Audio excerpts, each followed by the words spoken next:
Assalamualaikum warahmatullahi wabarakatuh dan selamat malam. Oke, hari ini kita akan membahas tentang aplikasi pada turunan ya. Nah, ini akan kita membahas tentang nilai maksimum dan minimum.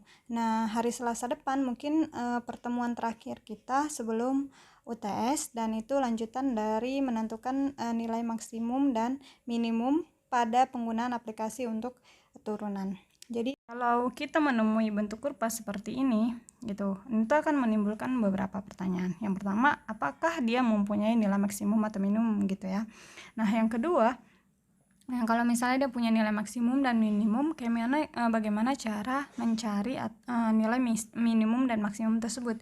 Kemudian berapa nilai dari maksimum dan minimum dari kurva ini.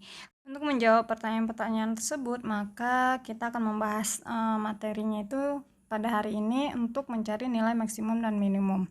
Oke, langsung saja ya. Di sini misalkan SS itu daerah hasil dari CF. Nah, inilah dia bentuk CS tadi ya. Bentuk ini S dari fungsi si fx. Nah, di mana fx itu sebagai si Y. Nah, ketika si X itu berubah menjadi C, maka ini jadi FC. Y-nya itu menjadi FC. Nah, C ini sebagai si pada koordinat si X ya. Nah, dapat dikatakan bahwasanya ketika Y-nya itu atau FC-nya itu adalah nilai maksimum gitu, maka fungsi pada daerah si S ini jika FC lebih besar sama dengan dari fx. Nah, artinya gini, ketika misalnya diketahui fx sama dengan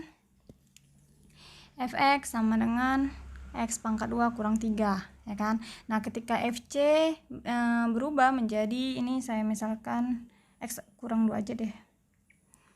Nah, FC nya ini berubah menjadi, ini kan X kurang 3 akar ya, X tambah 9 aja deh biar mudah.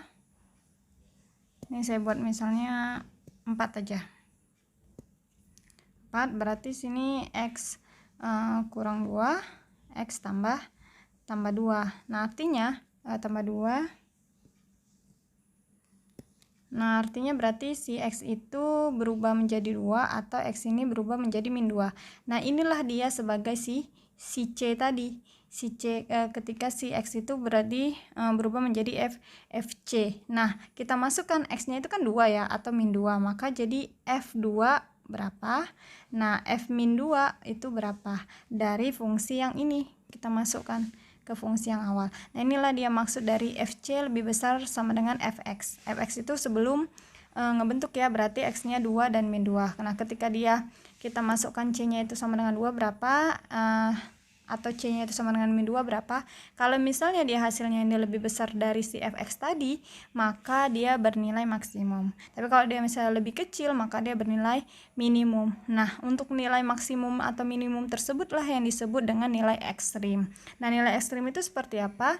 Oke, kita bahas di sini nilai ekstrim. Jadi misalkan f itu terdefinisi pada selang i. I ini interval ya. Jadi interval misalnya batasnya dari batas A ke B. Saya tuliskan gini, ini AB. Nah, ini interval pada I itu selangnya, selang I itu interval yang memuat C tadi C ya. Maka si FC merupakan nilai minimum ketika FC tadi lebih kecil dari si fx ya, dan dia maksimum ketika FC itu lebih besar dari si fx ya. Kecil berarti dia minimum, kalau besar dia maksimum. Nah, nilai minimum dan maksimum ini pada fungsi selang tertentu gitu disebut sebagai nilai ekstrim. Nah, nilai minimum dan maksimum ini disebut juga dengan nilai minimum maksimum global atau mutlak. Jadi ada dua yang dinyatakan pada bentuk nilai ekstrim ini ya, nilai ekstrim minimum pada global atau dia pada lokal. Jadi ada dua, dia max atau min global atau max min pada lokal. Jadi kalau misalnya dia global gitu, dia maka sama ya, untuk maksimumnya lebih besar, minimumnya lebih kecil, dia berada di interval ini. Atau mutlak, global itu atau mutlak. Jadi dia intervalnya antara batas yang udah ditentukan. Dia punya interval X itu batasnya A sampai B ya. Tapi kalau misalnya dia Oke. Tapi kalau misalnya dia lokal itu dia bisa di antara. Jadi dia kalau misalnya dia global artinya dia yang paling atasnya. Kalau dia maksimum berarti lengkukan yang paling atasnya. Kalau misalnya sebut gini, nah ini dia global, gini, ini lokal. Yang di sini global, yang sini lokal. Nah ini juga misalnya saya buat gini. Nah ini lokal, ini global, ya. Nah gini, jadi dia intervalnya itu dia tidak yang paling ujungnya atau paling max, paling min. Nah dia itu lokal. Jadi misalnya ini kan maksimum dari global ya. Nah ternyata dia yang bagian ini, kurva yang sebelah sini dia tidak lebih tinggi dari yang ini. Jadi yang paling tinggi inilah yang dia global. Jadi antaranya memang A sampai B. Kalau misalnya dia di luar dari interval ini. Jadi misalnya dia lebih kecil atau lebih besar dari interval ini. Oke ya. Nah, jadi kalau misalnya digambarkan grafik nih seperti ini. Ini maksimal lokal. Kenapa? Karena globalnya ini paling tinggi kan. Maka inilah yang dia global. Tapi kalau ini paling rendah, maka inilah yang global. Nah, ini minimal kan ini lebih rendah daripada ini kan. Makanya dia ini lokal. Nah, ini lebih rendah daripada yang atas. Maka dia maksimum lokal. Ini minimum lokal karena ini yang paling rendahnya ya. Nah ini maksimum lokal karena ini yang paling tinggi. Jadi yang paling tinggi, batas yang paling tinggi atau paling rendahnya itulah yang global. Nah sisanya lokal. Nah ini intervalnya pada A sampai F secara kontinu. Jadi kalau misalnya di sini ada beberapa grafik nih ya. Di sini kita lihat bahwasanya ini penuh ya. Berarti ini juga penuh, berarti batasnya di sini. Nah, kurvanya hanya dari interval min 1 sampai 3 secara kontinu. Nah, ini bentuk kurva yang tertutup. Oke ya. Dia min 1, X-nya min 1 sampai dengan 2. Nah, ini dia kontinu tapi dia terbuka. Artinya apa? Bahwasanya ini bisa ada lagi titik-titik menyambung di sini. Kalau di sini kurvanya udah segini aja kita batasi. Dia nggak akan nambah lagi, tapi kalau dia terbuka, dia secara garis gini. Dia ada lagi di sini nilainya. Oke ya. Nah, ini tidak kontinu. Kenapa? Jadi di sini dia maksimum, di sini minimum, tapi ini bukan maksimum. Kenapa? Karena ada lagi maksimumnya. Ada lagi nilainya yang nggak dituliskan di sini, yang panjangnya kurvanya seperti ini. Artinya dia bukan maksimum secara global, tapi dia masih lokal. Tapi kalau ini udah jelas bahasanya dia maksimum global. Kenapa? Karena dia tertutup sampai titik di sini. Dan ini minimum global. Kenapa? Karena ini paling rendah dibandingkan ini kan. Maka ini dia global. Nah, ini lokal nih. Nah, ini minimum global karena di sini Nah, ini kan terbuka. Ya. Ini minimum global. Kenapa? Karena titiknya di sini. Kalau dia maksimumnya, dia bukan maksimum global karena kita nggak tahu ya nilainya di sini ada lagi. Berarti dia masih lokal. Nah, di sini tertutup, batasnya cuma dari sini sampai sini. Tapi dia X-nya itu nggak boleh sama dengan 0. Artinya di sini ada kosong. Dia nggak kena bentuk grafik-grafiknya terputus di sini. Tapi ketika X-nya 0, maka Y-nya 2. Berarti dia di sini. Di sini ada titik, di sini kosong titiknya. Maka ini bukan minimumnya. Kenapa? Karena di sini terputus. Minimumnya justru di sini. Tapi kan dia bukan kurva yang kontinu ya. Artinya bukan kurva yang bersambung terus. Dia patah di sini.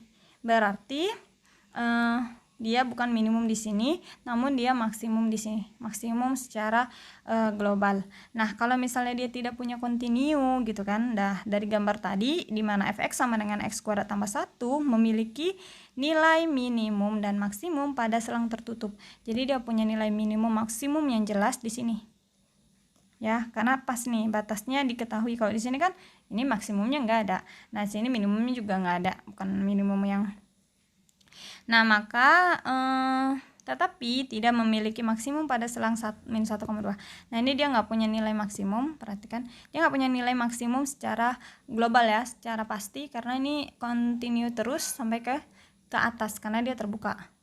Nah, namun pada gambar 3 kita dapat melihat bahwa kekontinuan dapat mempengaruhi keberadaan nilai ekstrim pada suatu selang. Jadi pada gambar ketiga ini dia tidak kontinu, maka dia mempengaruhi keberadaan nilai ekstrimnya. Ya, jadi jika F kontinu pada selang tertutup, maka F memiliki nilai maksimum dan minimum pada selang tertentu. Jadi dia harus fungsi F pada bentuk kontinu yang secara tertutup, yang mempunyai nilai maksimum dan minimum secara jelas. Untuk menentukan titik dari maksimum dan minimum itu, maka kita sebut sebagai titik stasioner ya. Nah, titik stasioner itu untuk menentukan titik ekstrim yang pada nilai ekstrim yang udah kita tentuin tadi pada fx ya. Nah, jadi lengkungan di sini di mana turunan pertamanya itu bernilai 0. Tadi saya buat di sini C ya, di sini A karena saya mengcopy paste dari beberapa sumber. Saya menyamakan pada grafiknya ya. Jadi stasioner sini ini lengkung ke bawah ketika turunannya bernilai sama dengan 0. Nah, ini menurun dan ini naiknya. Untuk mencari titik si A dan FA ini atau B dan FB ini, maka kita mencarinya dengan menggunakan pencari pada titik stasioner. Sebenarnya caranya itu sama ya, kayak pertidaksamaan yang kita menggunakan kurva seperti ini. Saya bentuk dulu. Saya gini. Nah, ini misalnya titik A, di sini misalnya positif, di sini negatif ya. Negatif turun ke bawah, ini ke atas, berarti bentuk kurvanya seperti ini. Maka di sini kan jadi minimum ya. Atau kita tentukan misalnya pada sebuah fungsi, di sini negatif ya, di sini positif, di sini naik dan di sini turun, bentuk kurvanya seperti ini, berarti dia maksimum. Berarti dia nilai maksimum ya, di sini nilai maksimum. Nah, menentukan ini sama kayak bentuk pertidaksamaan. Kita selesaikan dulu ketika fx sama dengan 0, cuman di sini turunannya sama dengan 0, hasilnya kemudian misalnya diketahui x-nya berapa atau a-nya ya, di sini a saya buat, maka kita cari ini dia positif atau negatif ke kanan atau di sebelah kiri untuk menentukan titik stasionernya tadi. Kemudian nilainya itu kita masukkan kepada fungsi awalnya tadi. Sebagai contoh seperti ini, tentukan nilai stasioner dan titik stasioner dari fungsi ini ya. Jadi kita cari nilainya dulu, kemudian cari di titiknya. Nah, nilainya ini adalah ketika x ini kan sama dengan a tadi ya, atau c. Nah, kita masukkan, keluarlah hasilnya nilai. Nah, titiknya itu titik, ingat ya, x, y. X-nya berapa, y-nya berapa, x-nya 2 tadi. F2 ini kan sebagai si y, maka y-nya sama dengan min 4. Oke, kita masukkan. Nah, ini kita turunkan. Kita tahu bahwasanya x kuadrat itu turunannya adalah 2x. Nah, 4x ini turunannya adalah 4. Jadi udah tahu kita turunannya, kemudian ingat turunannya itu f aksen x itu harus sama dengan 0. Maka terbentuklah bahwasanya 2x kurang 4 sama dengan 0. Nah, ini x-nya kita pindahkan ke kanan, dia menjadi positif ya, karena di sini negatif. Jadi 2x sama dengan 4. Maka x sama dengan 2 karena 4 dibagi 2. Jadi 2. Berarti x-nya diketahui nih bahwasanya dia bernilai 2. Kemudian kita cari nilai stasioner ketika f-nya itu sama dengan 2. Tadi kan masih fx ya. Kita cari x-nya sama dengan 2, maka kita masukkan 2. Oke, 2. X-nya jadi 2 dikurang, mana dia? Ini x kuadrat ya. Ini 2 kuadrat, dia balik ke bentuk f ini ya. F di sini ini berubah menjadi f2 dikurang 4 kali 2. Ini akan sama dengan 4 dikurang 8 sama dengan minus 4. Nah, kita tahu bahwa F2 ini sebagai si Y, ini sebagai si Y, maka ini X, Y. Nah, ini titiknya X, Y. Nah, X, Y-nya 2, min 4. Atau saya contohkan lagi, di mana X pangkat 3 dikurang 3X tambah 1. Nah, kalau gini, dia bentuknya menjadi bentuk ini ya, maksimum global. Ya, karena dia cuma batasnya x-nya itu dari A sampai B. Kalau udah bentuk ini, dia kan bentuk kurvanya pasti gini, gelombang, karena pangkat 3 ya. Kalau tadi kan cuma pangkat 2. maka 2. Dia kurvanya kalau nggak ke atas ke bawah kan. Nah, karena ini bentuknya kurva kebuka ke atas, maka karena dia bentuknya positif, maka dia kebuka ke atas. Nah, ini bentuknya bergelombang ya tadi. Oke, kemudian kita lihat nih bahwa kita cari turunannya. Turunan pertamanya itu bernilai x pangkat 3 menjadi 3x kuadrat. Penulisannya ini menjadi f aksen x itu akan sama dengan 3x kuadrat ya, karena 3 dikurang 2 sama dengan 1, dikurang 3x turunannya adalah 3. Maka fx itu sama dengan 0 ya. Kita mau carinya itu stasionernya, kita buat turunannya adalah sama dengan 0. Jadi 3x kuadrat dikurang 3 sama dengan 0. Maka x kuadrat itu akan sama dengan dikurang 1 ya. Ini sama-sama bagi 3.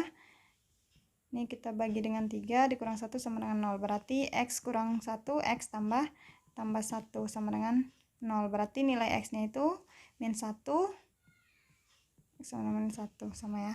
Oke, nah kita cari nilai stasionernya. Jadi karena dia mendapatkan x-nya ada 2, min 1 dan 1, maka kita cari dulu stasioner ketika dia x min 1. Kita masukkanlah dia fc, c-nya kan tadi min 1 atau a-nya min 1, maka min 1 pangkat, ini pangkat 3 ya, kita balikkan kemari. Oke, saya tulis saja lagi biar nggak bingung. F-nya min 1 sama dengan min 1 pangkat 3 dikurang 3 kali min 1 tambah 1. Nah, min 1 pangkat 3 adalah min 1, 3 kali min 1, min 3 ya, dikurang lagi jadi positif 3 ditambah 1. Ini habis jadi 3. Oke ya, ini 3. Nah, kemudian ketika F-nya 1, maka 1 pangkat 3 dikurang 3 kali 1 ditambah 1. Nah, ini sama dengan 1 dikurang 3 kali 1, 3. Ini tetap negatif ya. Ditambah 1. 1 tambah 1, 2. 2 kurang 3 sama dengan min 1. Jadi, diketahui bahwasannya ketika dia min 1, maka F-nya itu, Y-nya ketika X-nya min 1, Y-nya itu 3. Ketika X-nya 1, maka Y-nya min 1. Jadi, dia ada 2 titik stasioner ya. Ketika dia X-nya min 1, maka Y-nya 3. Ketika X-nya 1, maka Y-nya min 1. Oke, tadi itu kita baru menentukan untuk titiknya ya. Jadi kalau misalnya di sini ada max min, nah titiknya ini tadi kita bisa menentukan dengan menggunakan nilai stasioner dan titik stasioner ya. Maka kita harus tahu apakah dia max atau dia minimum. Nah, untuk mengetahui jenis titik ekstrim tadi apakah dia max min ini, maka ada 2 cara. Yang pertama dengan uji turunan pertama yang kayak tadi, turunan pertamanya ya.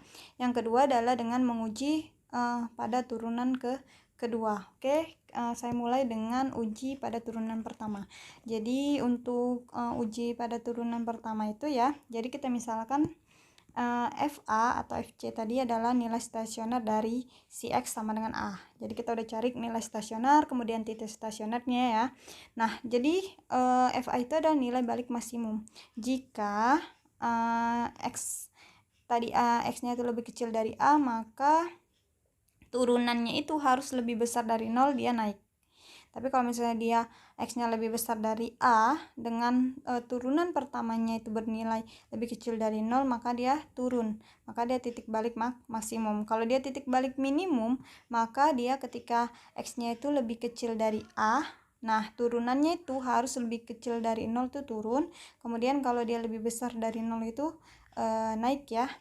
Nah, untuk melihat lebih lanjut, kita coba aja ke soalnya. Jadi misalnya gini, kita tahu bahwasanya fungsinya x pangkat 3 dikurang 6x kuadrat tambah 9x tambah 1. Jadi kita cari turunan pertama. Nah, kita dapat nih bahwasanya turunan pertama dari x pangkat 3 adalah 3x kuadrat. Turunan dari 6x kuadrat adalah 12x dan turunan dari 9x adalah 9. Satu adalah konstanta, maka dia harus bernilai jadi 0. Nah, kita tahu bahwa untuk mencari nilai stasioner tadi ya, titik stasionernya tadi, maka kita turunan pertama itu sama dengan 0. Jadi kita masukkan ke ini bentuk fungsinya ini, fungsi yang setelah diturunkan ya, 3x kuadrat kurang 12x tambah 9 sama dengan 0. Nah, ini sama-sama kita bagi 3. Ini akan dibuat bagi 3, maka dia jadi x kuadrat kurang 4x tambah 3. 3, karena 3 bagi 3 1, 12 bagi 3 4, 9 bagi 3 adalah 3. Nah, ini kita dapat bahwasanya faktornya itu X kurang 1 dan X kurang 3 sama dengan 0. Berarti nilai stasioner pada X-nya itu sama dengan 1 atau X-nya itu sama dengan 3. Jadi, kita buatlah si Y-nya tadi. Ketika Y-nya kan 1 sama 3 ya. Ketika X-nya 1, maka dapatlah bahwasanya Y-nya itu 5. Ketika X-nya 3, nilai stasionernya X-nya 3, maka nilai stasioner pada F3 atau Y-nya adalah 1. Nah, yang saya maksud tadi naik turun, yaitu gambar ini. Turunan. Jadi sebenarnya sama kayak pertidaksamaan, cuma pertidaksamaan pertidaksamaan kemarin itu kita langsung aja pada pertidaksamaannya. Nah, kalau ini kita turunannya dari pertidaksamaan tersebut yang kita cari nilai max minnya, nilai naik turunnya ya. Jadi ini kalau misalnya tadi kan 1 sama 3 ya, X-nya 1, 3. Nah, ketika F-nya 1 dia positif 5 ya, hasilnya 5 positif, 3 juga 1 hasilnya positif. Nah, saya buat aja karena dia bentuknya seperti ini, bernilai X pangkat 3-nya itu X pangkat 2 ya, dari sini. Nah, X pangkat 2-nya itu bernilai positif, maka yang sebelah kanan ini kita anggap sebagai positif. Nah, dia nggak ada negatif, maka ini negatif, ini positif. Bisa uji tanda dengan misalnya di sini 0. Kita uji aja, masukkan nilainya 0 berapa. Atau sama sih sebenarnya ini. Nah, 1 positif, 3 juga positif. Nah, berarti kalau dia bernilai positif, dia akan naik. Tadi ya, negatif dia turun, positif lagi dia naik. Jadi kurvanya bentuknya kayak gini. Oke, nah karena pada X1 terjadi perubahan dari naik menjadi turun, jadi ketika dia 1 sini, dia kan dari bentuknya naik berubah menjadi turun untuk menuju ke 3. Nah, untuk dimana F1 itu sama dengan 5 adalah nilai balik maksimum. Kenapa? Ini kan naik baru kemudian turun, naik turun, dia balik maksimum. Nih, ketika dia naik kemudian turun. Jadi ingat aja, ketika dia mulai naik, X-nya itu lebih besar dari A, X tadi. Mana tadi ya? X-nya itu 1, A-nya itu 5. Ketika dimasukin 1, dia jadi 5. Berarti kan 1 lebih kecil dari 5 ya. Dia naik. Pokoknya ingat yang ini aja. Ketika dia naik kemudian dia turun, berarti dia nilai maksimum. Sebenarnya dari kurva ini juga udah terlihat ya, dia naik, bentuknya naik seperti ini, berarti dia maksimum. Yang di sini dia berarti minimum. Dari turun ke naik dia minimum. Nah, itu maksud dari kalimat tadi. Nah, bentuknya yang seperti ini, berarti di sini saya tuliskan di sini maksimum, di sini minimum. Jadi kalau misalnya tanya nilai stasionernya X-nya 1, maka Y-nya 5. Stasioner ketika X-nya 3, maka Y-nya 1, maka titik stasionernya menjadi 1,5 dan 3,1. Nah, ini kita mau cari maksnya itu di mana? Untuk mencari maksnya itu adalah di 5. Karena titik puncaknya ini 5 ya. Di sini 5 ini maksnya, dan di sini minnya 1. Disinilah minimumnya karena dia bawahnya 1. Ya, dia pengaruhnya pada si sumbu X-nya. Kan sumbu Y-nya. Ini misalnya sumbu X lah, anggap ya. Dan ini sumbu Y. Jadi dia pengaruh pada yang di sininya. Ketika di sininya lebih tinggi, FA-nya paling tingginya di sini FA-nya, maka dia jadi maksimumnya. Ini yang paling rendahnya di sini. Ini kan paling rendah ya, F3-nya ini FA-nya, maka dia di sini jadi minimum.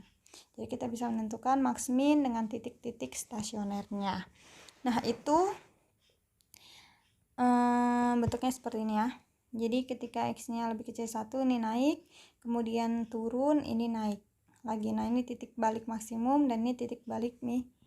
Ini naik, turun, naik, titik balik minimum, titik balik maksimum. Nah, ini antara. Nah, yang turun ini antara X-nya 3 sampai 1, ini lebih besar dari 3 nih, 1, karena tadi batasnya 1 sampai 3 ya, interval tertutupnya. Oke.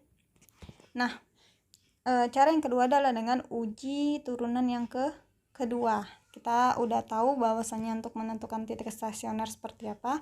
Nah, langsung saja yang keduanya. Jadi yang pertama kita turunkan yang pertama untuk mencari titik stasioner dan nilai stasionernya. Kemudian untuk menentukannya adalah ketika dia lebih besar dari 0, turunan yang keduanya lebih besar dari 0, maka dia maksimum. Tapi kalau dia lebih kecil maka dia maksimum, kalau dia lebih besar maka minimum. Jadi kebalikan yang tadi ya. Yang tadi ketika dia dari naik terus turun dia itu maksimum, dari turun ke naik itu minimum ya. Nah ini kalau misalnya dia lebih kecil dia jadi maksimum, kalau dia lebih besar dia jadi minimum. Oke.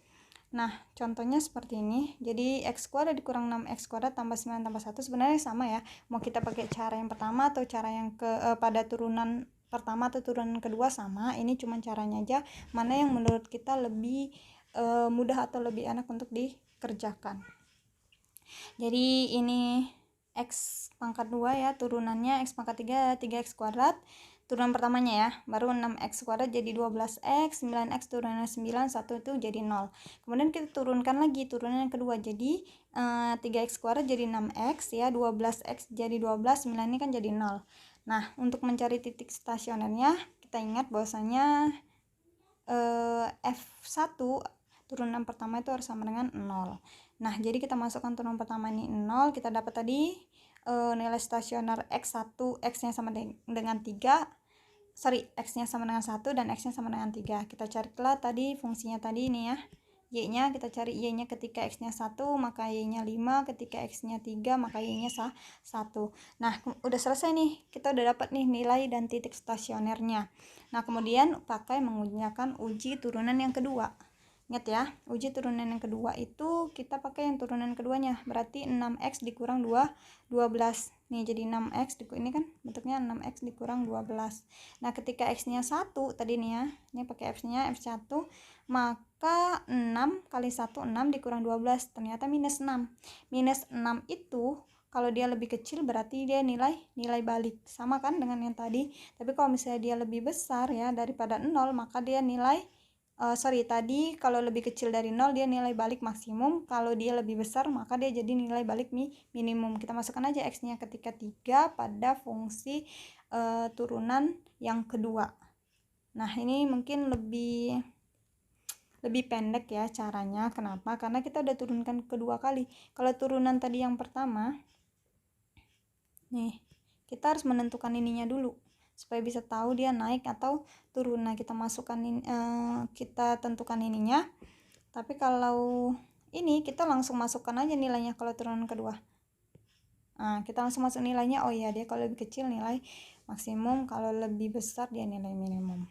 Oke, sampai di sini saya harap bisa dimengerti dan bisa dipelajari dengan baik, dan saya harap bisa mengerjakan soal-soal yang ada ya, atau diulang-ulangi video ini untuk bisa mengerti contoh-contoh model soalnya seperti apa. Dan sekian aja materinya yang saya bisa berikan. Mungkin pertemuan hari Selasa adalah kelanjutannya pada bentuk aplikasi yang lebih jelas ya, kayak misalnya mencari persegi panjang dan seterusnya. Oke, assalamualaikum warahmatullahi wabarakatuh dan selamat malam.